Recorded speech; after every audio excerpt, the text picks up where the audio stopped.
আমি সমীর দাস বচন সিট থেকে আসছি।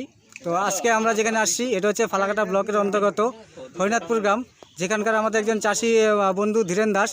এই বছর প্রথম তিনি আমাদের বচন সিটে 208 বিটার গড় চাষ করেছিলেন। তো খুব সুন্দর রেজাল্ট হয়েছে। তো দাদার কাছ থেকে আমরা বিস্তারিত এই কল্যাণ সম্পর্কে শুনবো। তো নমস্কার দাদা।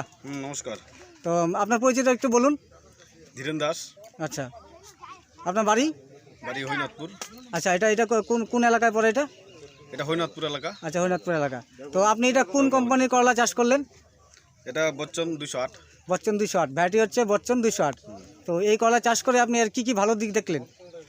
এটা ভালো দিক, একদিকে কালার ভালো, আচ্ছা, তারপরে সাইজটাও ভালো হয়, আচ্ছা, কাটাটাও শক্ত, মানে ভাঙে কম। আচ্ছা, আর বাজারে নিয়ে গেলে চাহিদাটাও মনে করো কালারের জন্য চোখে লাগার মাল আছে আর কি। আচ্ছা, আর এই যে আপনার যে জমি, এর মধ্যে আপনার পাতা হলুদ হয়ে যাওয়া, পাতা কুকড়ে যাওয়া, ঠিক আছে, এই রোগ সম্পর্কে আপনি কি বলবেন? রোগ সম্বন্ধে এটা ভাইরাস মুক্ত একটু গাছ। আচ্ছা, মানে ভাইরাস মুক্ত আর উচ্চ ফলনশীল একটা জাত, তাই তো? আচ্ছা, আপনি এখানে কতটুকু জায়গায় চাষ করেছিলেন? এখানে তো 1 বিঘা। আচ্ছা, 1 বিঘা থেকে আপনি মোটামুটি কতটুকু ফল পিকিং করছেন প্রতিদিন, মানে সপ্তাহে? প্রতিদিন না, সপ্তাহে 1 থেকে 1.5 কুইন্টাল। আচ্ছা, 1 থেকে 1.5 কুইন্টাল।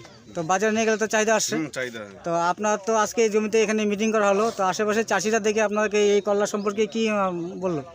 না, সবাই তো ভালোই বললো। আচ্ছা, আগামী দিনে কি এখানকার চাষিরা এই করলা ভ্যারাইটিটা চাষ করবে? হ্যাঁ, সবাই তো তাই বলছে। বীজটা ভালো আছে সবাই। আচ্ছা, আপনারা সবাই বলুন তাহলে এই করলার বীজটা কি পরের বার চাষ করবেন সবাই? হ্যাঁ, আপনাকে সবাই ভালো লাগলো তো নাকি? আচ্ছা, আচ্ছা, ধন্যবাদ দাদা, আপনাকে অসংখ্য ধন্যবাদ। বচ্চন সিটের পক্ষ থেকে ঠিক আছে, আবার চাষ করবেন এবং সবাইকে বলবেন। ধন্যবাদ।